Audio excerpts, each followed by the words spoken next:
The silence came without warning. One moment the world was filled with noise, cars, voices, sirens, laughter, and the next, it was gone. Cities stood still. Radios crackled and died. Planes vanished from the sky. Cell towers blinked out, and the hum of humanity fell into a deep, eerie hush. No one knew exactly what triggered the change. Some blamed a virus. Others whispered about experiments gone wrong. But for the 100 souls who ended up in the northern valley of Ridgeway Hollow, only one truth remained: the world had gone quiet, and the dead walked freely beyond the trees. Eli Morgan hadn't meant to survive. In fact, when the panic first struck his city, he expected to be gone within days. But when the infected flooded the streets and the government's promises of rescue vanished with the smoke, he fled north. By luck or fate, he stumbled into Ridgeway Hollow, an isolated piece of land shielded by mountains and forgotten by most maps. It was there he met the first brave soul. Her name was Lila Torres. A former EMT with a quiet resolve and sharp eyes, Lila had taken over a small ranger station nestled in the hills. She let Eli in, fed him, and showed him the barricades she had begun to build. "If we're going to live," she said, "we do it here. We do it together." Soon, others came. An old man named Harris, who claimed he once worked for NASA but never talked about it. A single mother named Jada and her teenage son, Leo, who had trekked 50 miles after escaping an overrun refugee center.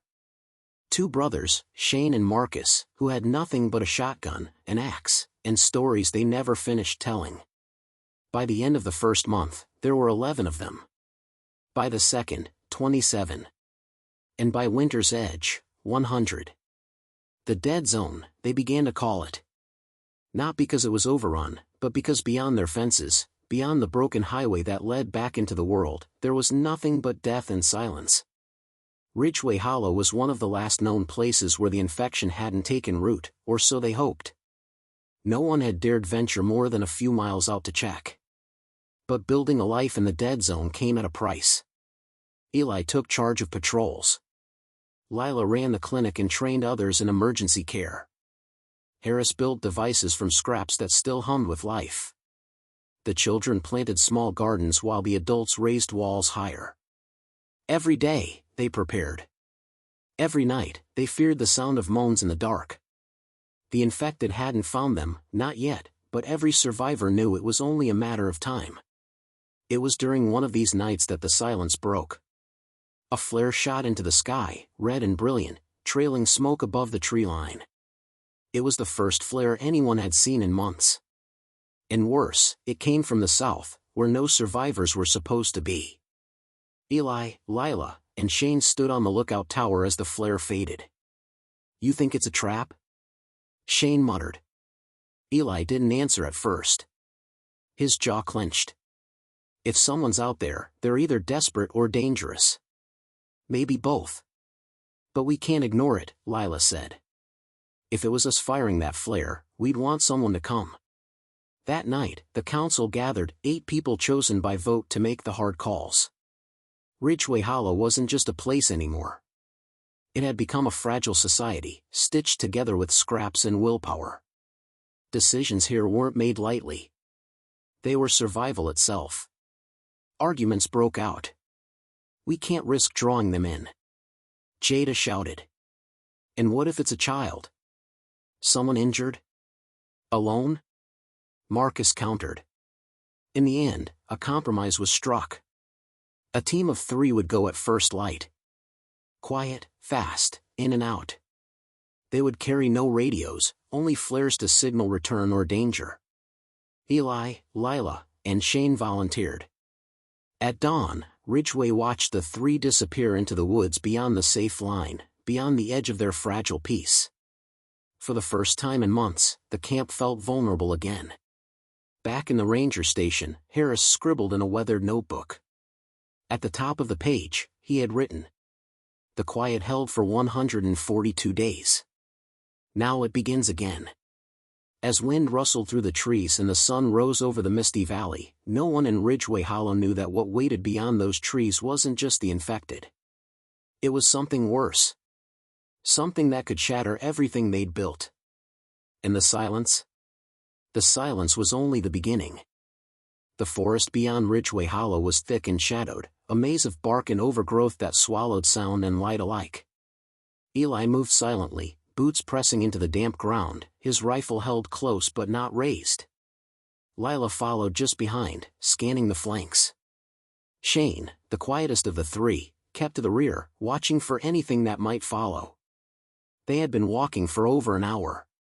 The trail was faint, marked only by crushed grass and an occasional broken branch. It was clear someone, or something, had passed through recently. "You see the tree markings?" Lila whispered. Eli nodded. "Fresh. Someone's leaving signs." "But not for us," Shane added. "They're guiding themselves back." The thought chilled them. Survivors who left trails for their own return meant they believed they'd be coming back, meaning they didn't expect to die. That took confidence. Or numbers. Or worse, recklessness. They reached a small clearing just after sunrise, the last place they had seen the flare descend. Eli raised a fist, and they halted. In the center of the clearing was a worn backpack, torn open and half buried under leaves. Cautiously, Lila approached it. Inside, empty food cans, a cracked flashlight, and a bloodied bandage. "No body," she said. Shane crouched near a set of faint tracks. "Looks like 3 people. They went west." Eli stood still, eyes on the tree line. "We follow, but slow. Someone's hurt." That bandage wasn't old. They pressed on. The forest thickened. The air grew heavy with damp moss and tension.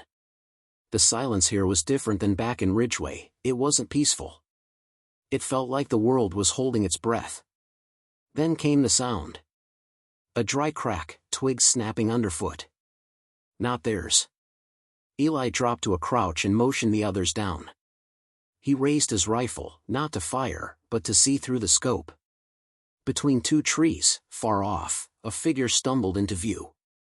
It was a woman, no older than 30, face pale and bleeding from the forehead. She looked exhausted, barely upright. Behind her, another figure limped, a child, maybe 10, wrapped in a too large coat.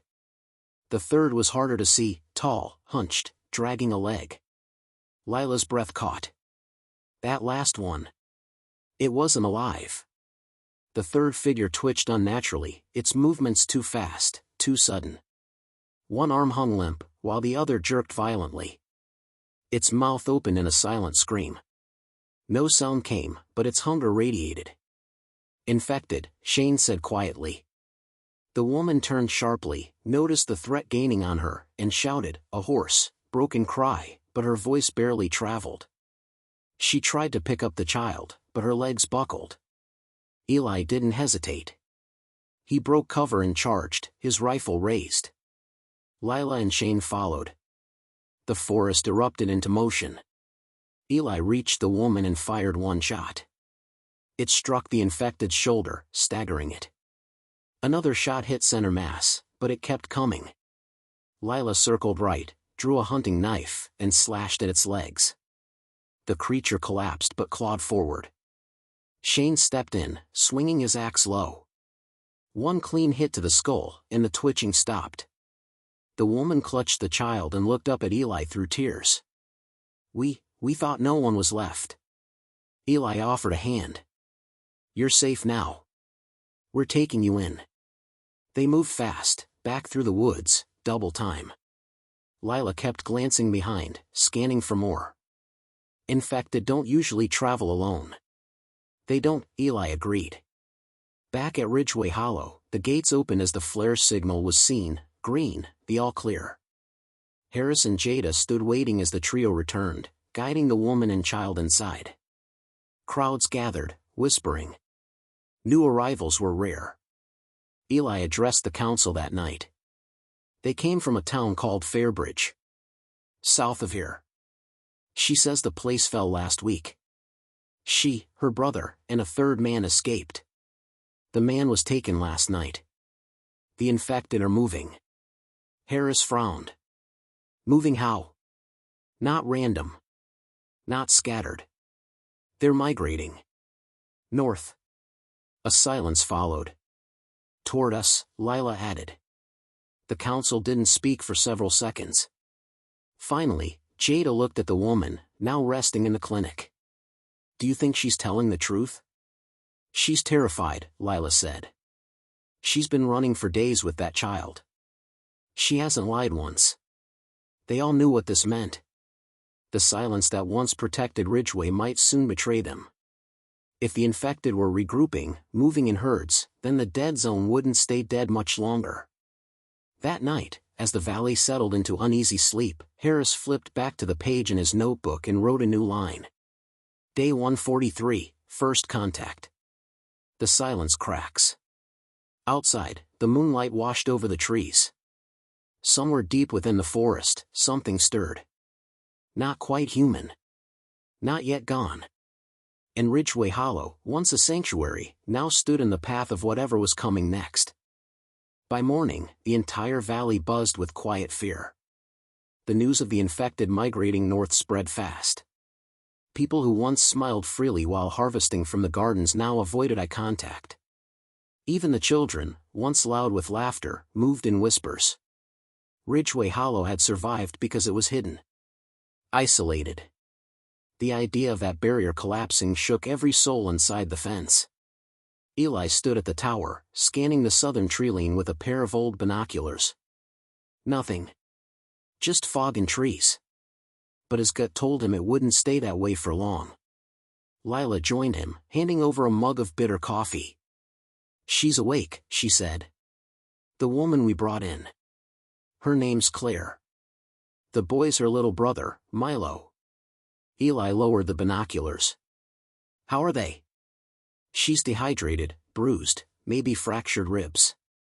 He's mostly in shock. Hardly speaks. But they're stable.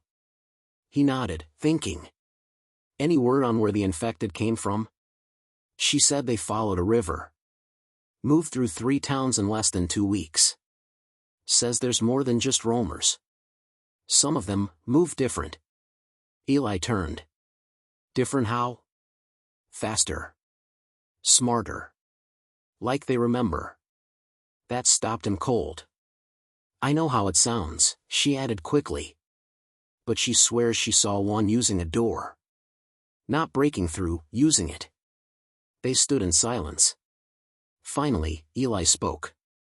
We need scouts further out. A day's distance. I want to know what's coming before it finds us. Back in the main square, Harris was already assembling a small team. He had the maps laid out across a salvaged truck hood, marking locations where ridge lines could offer cover and visibility. Shane and Marcus were checking gear. Volunteers were few, but not because people lacked courage, fear just made them cautious now. Eli approached. I'll take the west trail. Shane and Marcus head east. Harris, you stay with the lookout rotation. Harris looked up, expression serious. What if we don't make it back in time? Eli didn't answer right away. Then, you keep them safe. You always have. As Eli turned to leave, Claire's voice called out softly from the clinic door.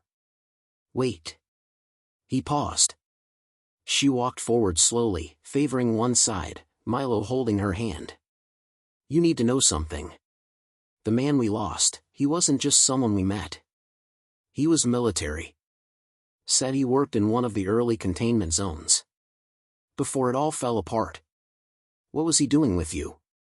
Lila asked gently. He was trying to reach a place. Said it was a quiet zone, a valley not listed on standard maps. Soundproofed by nature. Off-grid.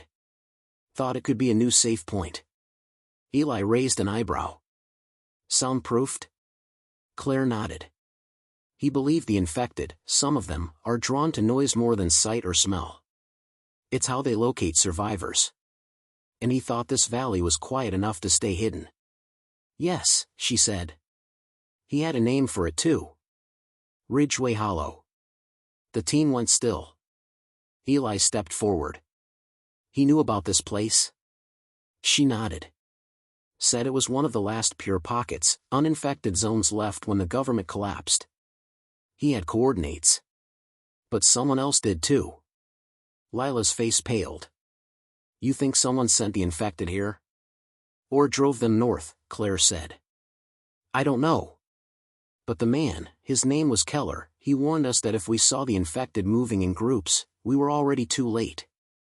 That evening, the scouts departed, 3 teams in different directions, each armed with flares, knives, and a single goal: map the edges of the approaching threat.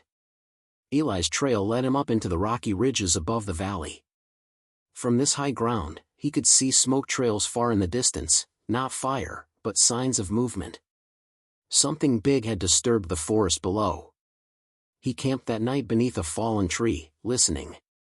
Every creak of wood, every brush of wind across leaves set him on edge. Just after midnight, he saw them. From the ridge, through the trees, dozens of shapes moved in eerie coordination. Not a stampede. A pattern. They followed trails, stepped around obstacles, even paused in intervals. A slow, hunting march. He raised his binoculars. One figure turned its head, and looked up toward the ridge. Directly at him. No sound. No sudden lurch. Just a stare. Then it turned away. Eli didn't sleep the rest of the night. At sunrise, he lit his flare, orange for urgency, and ran.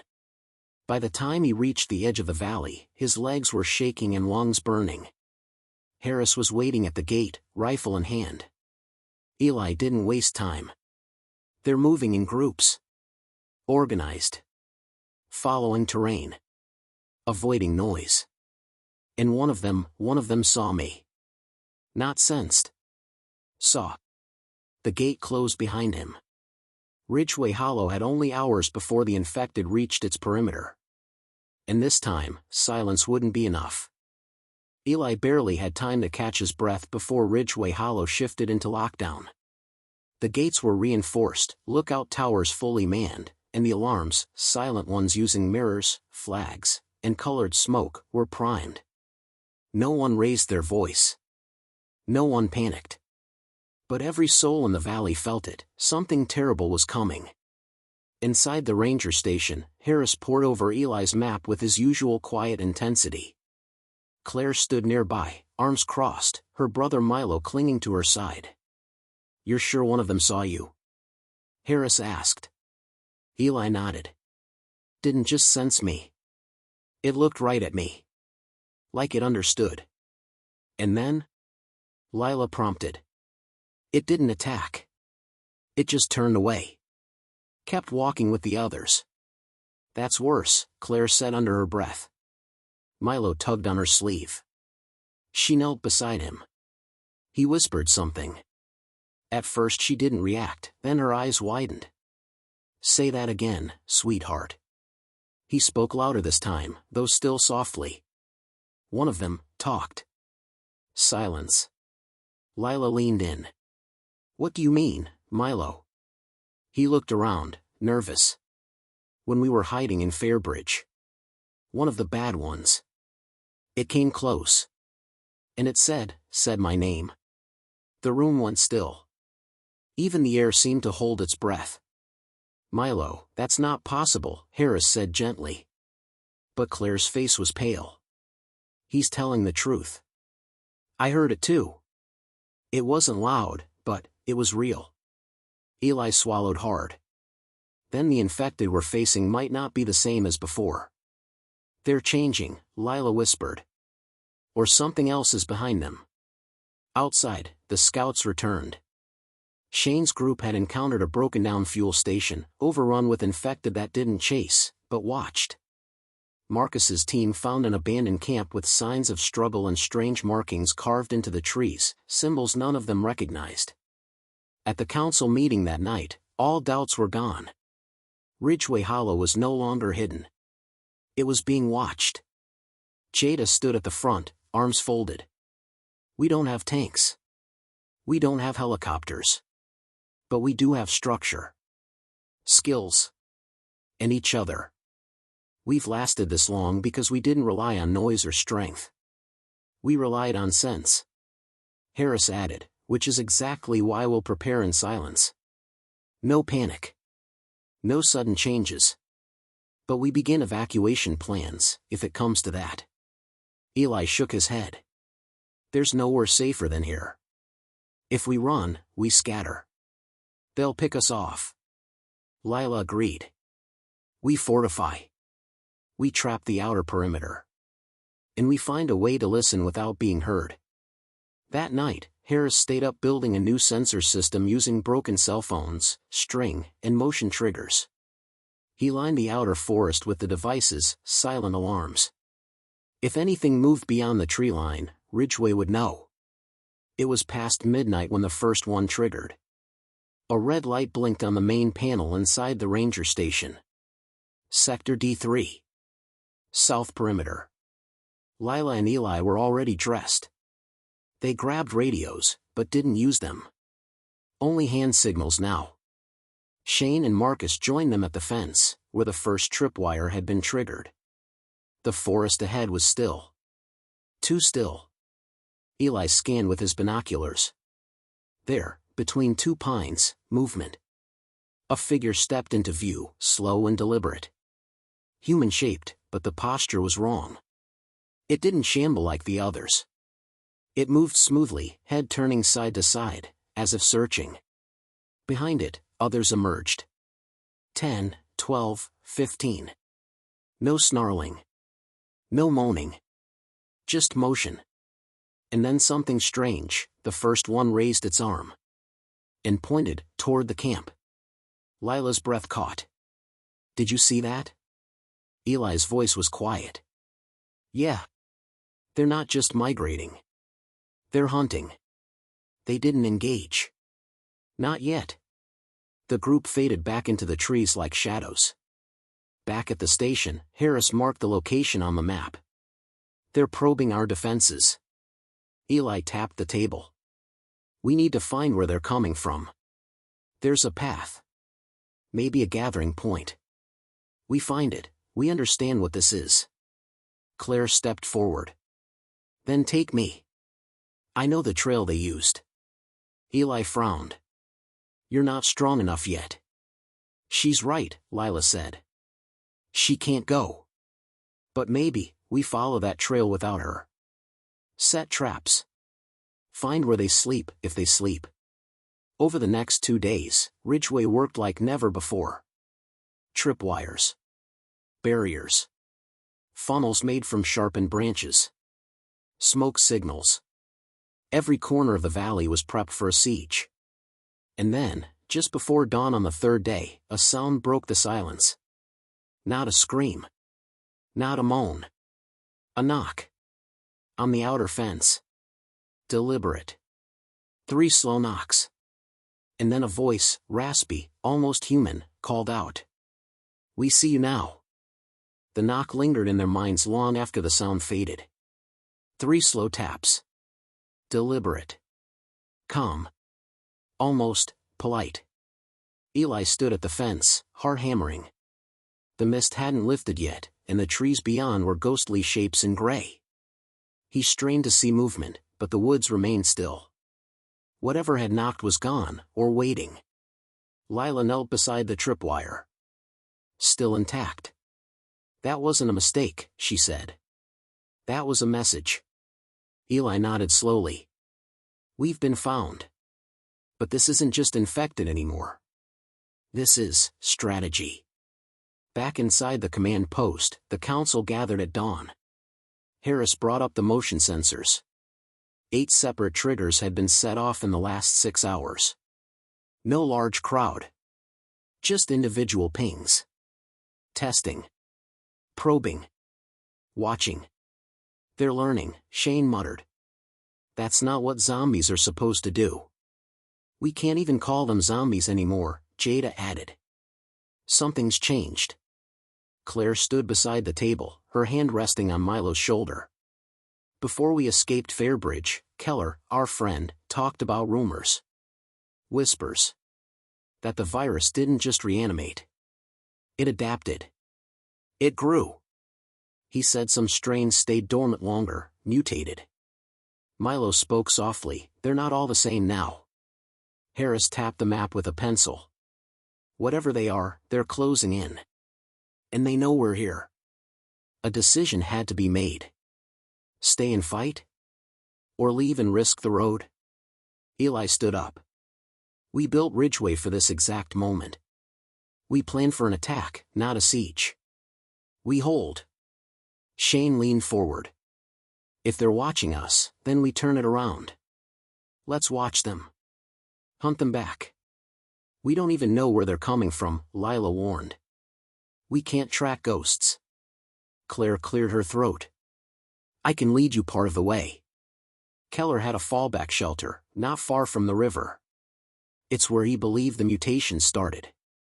That afternoon, Eli, Lila, and Shane left with Claire guiding them. They crossed the southern ridge and followed a narrow, crumbling trail through thick brush and roots. The river ran alongside them, swollen from recent rains. The woods felt wrong, too quiet, like even the birds had left. 3 miles in, they found Keller's shelter. A rusted cabin built into the hillside, overgrown and half buried by time. It had no windows, only a steel-reinforced door. Inside, the air was stale, but dry. Lila examined the walls. Maps. Charts. Handwritten notes. He was tracking the spread, she murmured. "Look at this, color-coded dots, timelines." "But here." Eli pointed. "These red lines, clusters." He believed the infected were converging. Not randomly. Drawn. Shane sifted through a dusty crate. "Here's something weird, audio equipment. Headphones, microphones, sound amplifiers. Why would he need all this?" Claire stepped forward. "He thought sound was key. That whatever changed them, it had something to do with frequencies. Patterns." Suddenly, a low hum filled the cabin. Not from inside, but distant. Like machinery. Faint. Oscillating. They froze. Shane moved to the door, opened it a crack. Nothing. Then, footsteps. Not stomping. Careful. Close. Eli motioned for silence. Lila reached for her knife. Outside, a shadow passed across the doorway. Human-shaped, but off. Bent wrong. It paused, sniffed the air, then moved on. They waited. 5 minutes. 10. Eli finally exhaled. "They didn't sense us." "No," Claire said, "but I think they heard us come in." On the far wall, Keller had written a single sentence, scrawled in thick charcoal. "Silence saves. Sound kills." They left just before nightfall, taking copies of the maps and notes. The trail home was slow. Every twig snapped underfoot made them flinch. They didn't speak. Back at Ridgeway, the gates opened without a sound. The council met again. Eli laid the copied maps across the table. "They're not just hunting. They're responding. Sound draws them in. Not noise, but patterns. Voice. Footsteps. Machinery." Keller believed it wasn't just instinct. It was recognition. Jada looked uneasy. "You're saying they know human sound from everything else?" Lila nodded. "And they've evolved to react to it. That's how they're finding us." Harris looked around. "Then we double down on silence. Every step. Every hammer stroke. No generators. No music. We switch to signal lights and flags full time."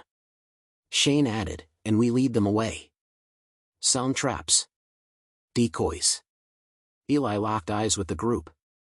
"And one more thing, we find out what they're becoming.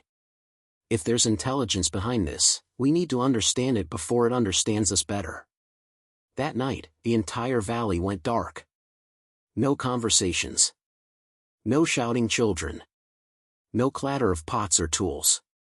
Just quiet movement in the shadows, hundreds of survivors shifting like ghosts through the camp they built. Claire watched the stars with Milo, whispering a story about when the world was loud. He asked her what quiet meant now. She answered, quiet as how we stay alive. But far in the woods, beyond the motion sensors and traps, something was gathering. And in its center stood one figure taller than the rest. It tilted its head and listened, not to sound, but to silence itself. And it smiled. The night held. For the first time in weeks, no tripwires snapped. No sensors blinked. No flares fired into the sky. The camp of Ridgeway Hollow slept beneath a blanket of perfect silence. Even the wind seemed to hush as it passed over the mountaintops. But Eli didn't sleep. He stood alone at the southern lookout tower, eyes fixed on the distant tree line where the last knock had echoed. His rifle was slung across his shoulder, untouched. If what they were facing was truly changing, bullets alone wouldn't save them. At his feet lay Keller's notes, spread out in the lantern light. Drawings. Maps. Frequency patterns. But one page stood out more than the rest. At the top, scribbled in a hasty hand, 3 words. They're choosing leaders. Beneath it, a crude sketch of a tall, twisted figure, long limbs, arched back, and hollow eyes. The caption read, "It doesn't speak often, but when it does, the others stop moving." Eli looked up at the forest again, heart tight. Somewhere out there, one of them was giving orders. At sunrise, the council gathered inside the greenhouse, the only building in Ridgeway with soundproof walls. Every word was whispered. Every motion precise. Eli placed Keller's drawing at the center of the table. This is what Claire and Milo might have heard. The one who spoke. The one that knocked. Shane shook his head. If they're organizing, then this isn't an outbreak anymore. It's a campaign. They're still infected, Jada said. Still dangerous. But we have to ask ourselves, who's changing them? And why? Lila pointed to the map. Keller mentioned a listening post beyond the valley. Some old radio tower on Ridge 14. He circled it, said the signals there were stronger. Maybe that's where this started. We could find evidence, Harris said. Or a cause. Or a trap, Marcus muttered. Eli looked around.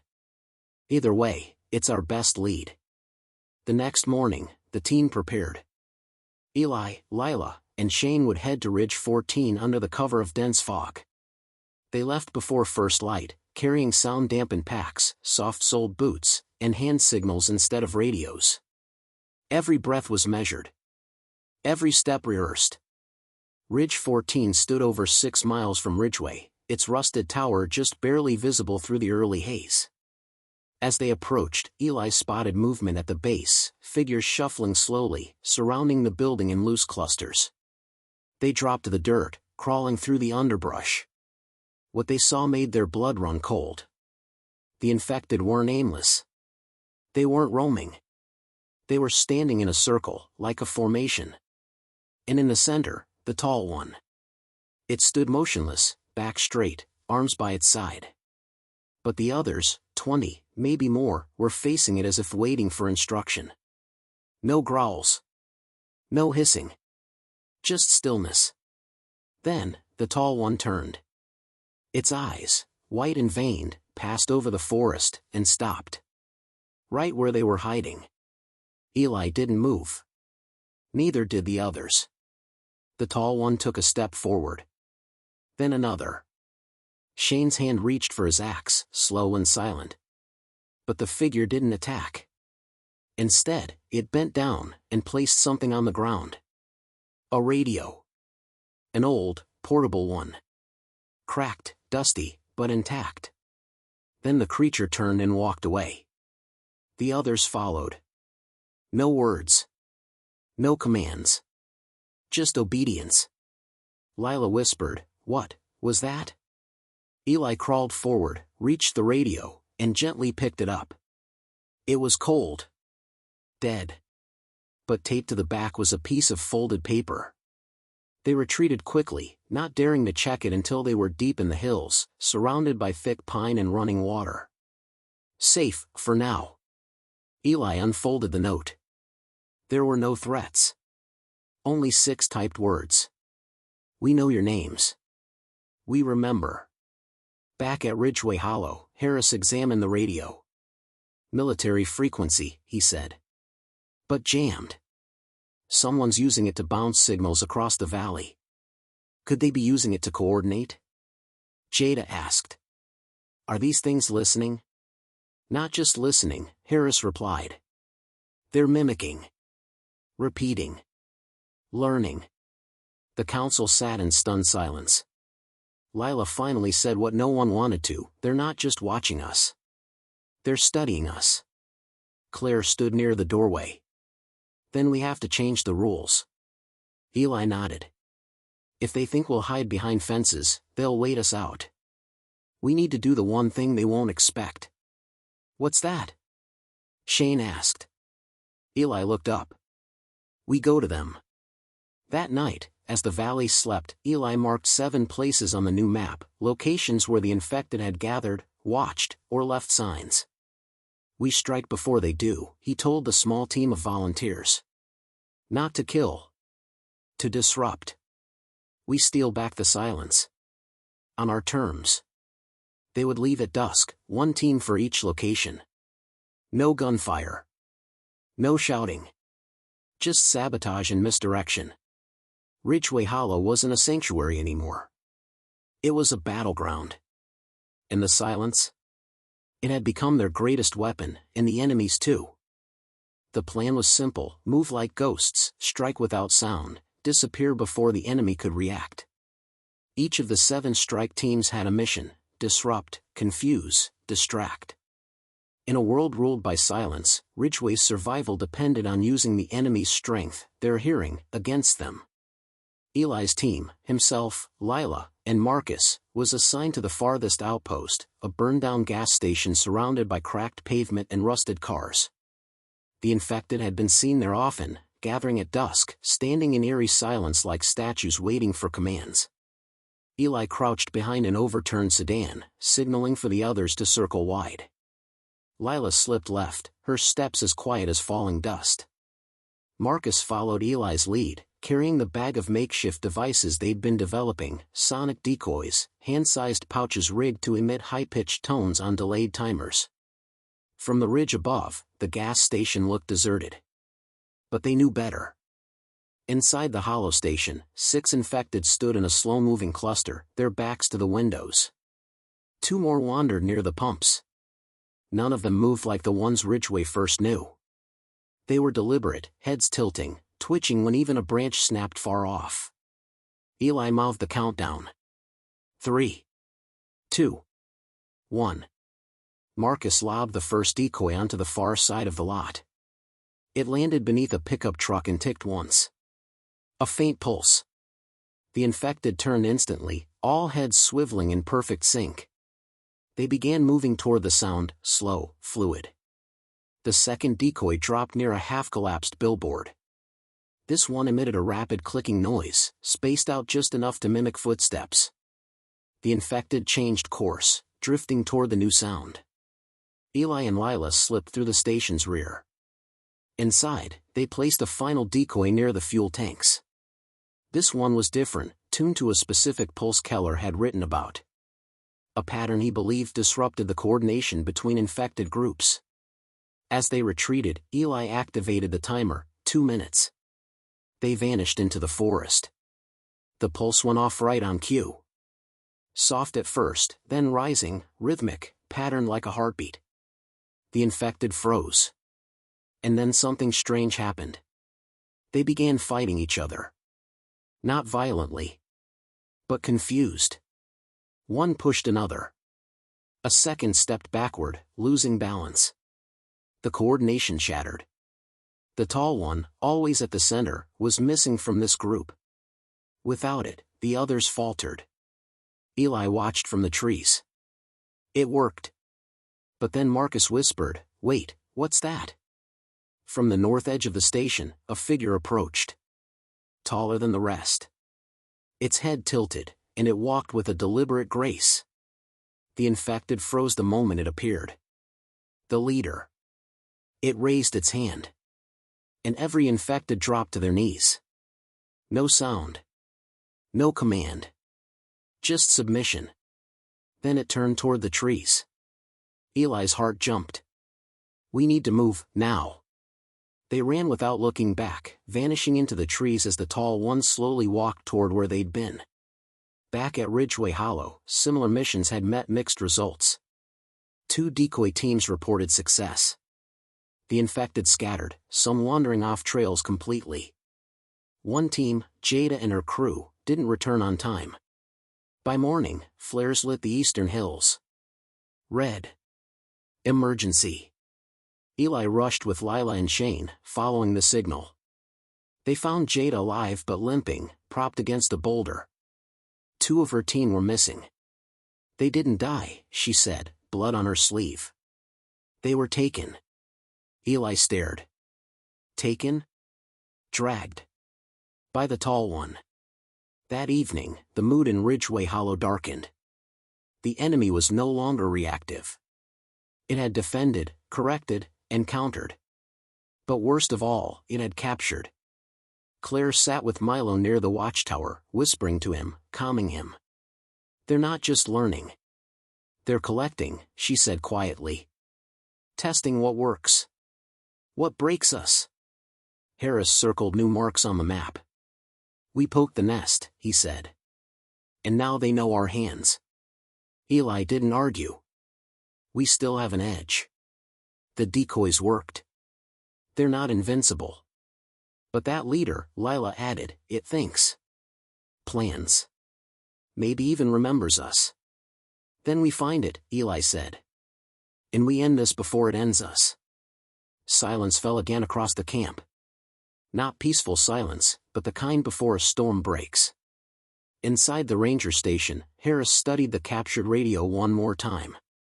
He adjusted the dial, fine-tuned it, and for the first time, it crackled to life. Static hissed, then a voice. They hear you, stop transmitting. Ridgeway is not safe. Then silence. Eli looked up. Play that again. Harris tried. Nothing but static. But the message had been clear. Someone else out there was watching. Someone with a signal. Someone alive.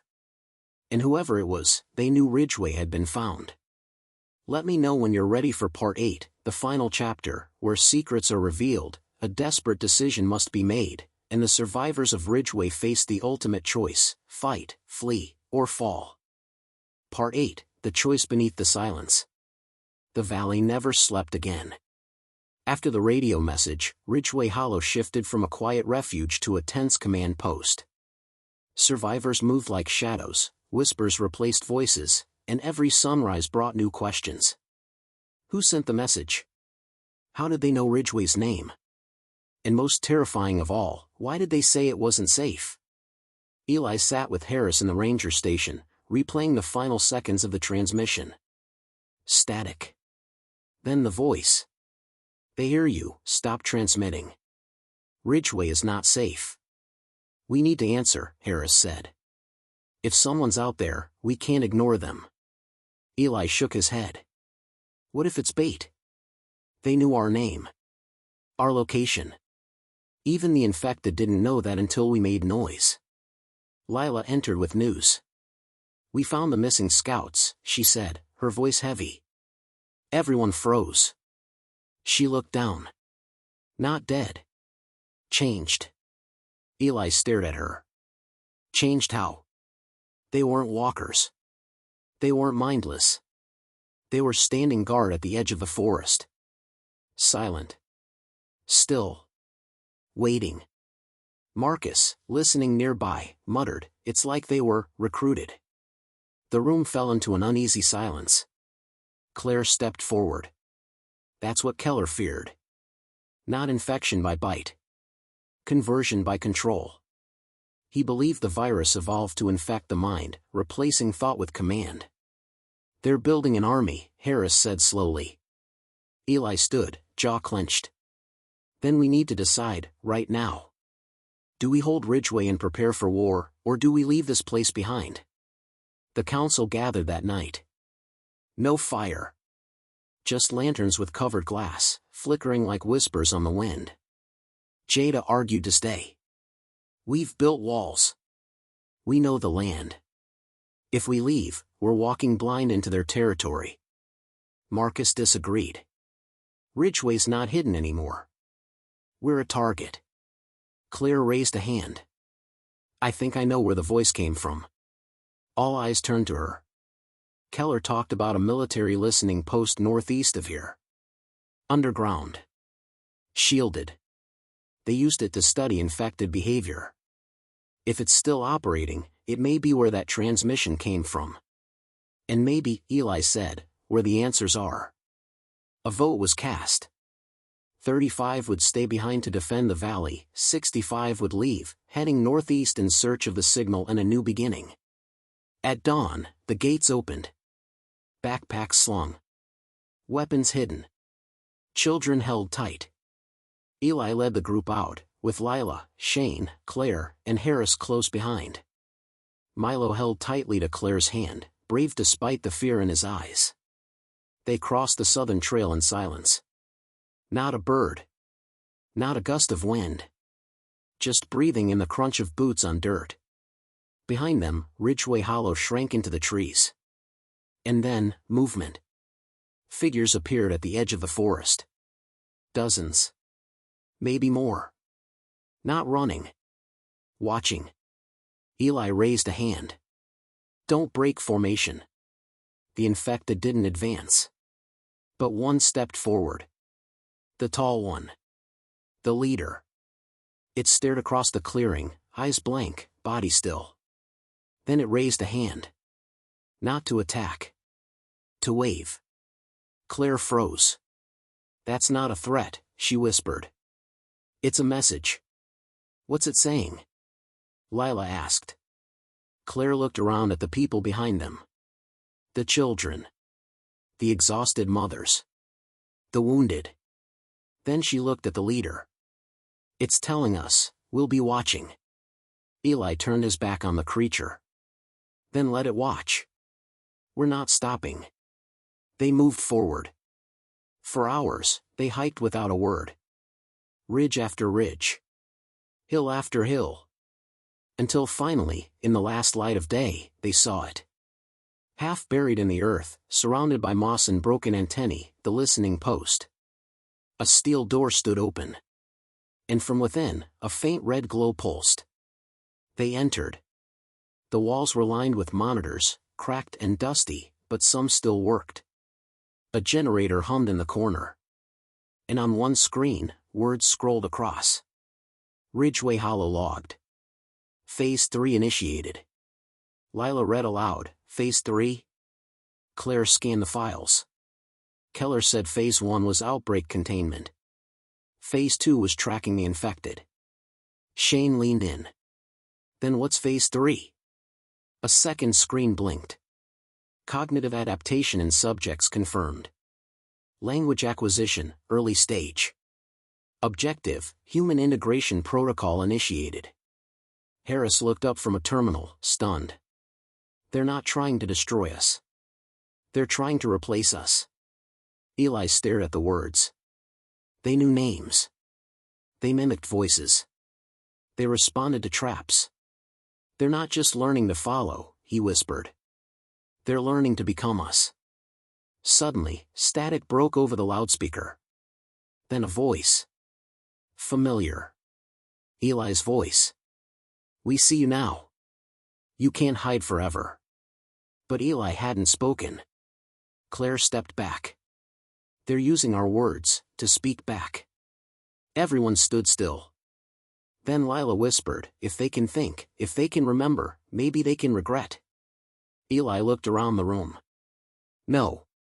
They're not regretting. They're rehearsing. That night, beneath the stars, Ridgeway's survivors made camp near the bunker. Not as refugees. Not as victims. But as witnesses to what the world had become. A world that once went quiet. And now listened back. White heavy checkmark. This concludes the 8-part series.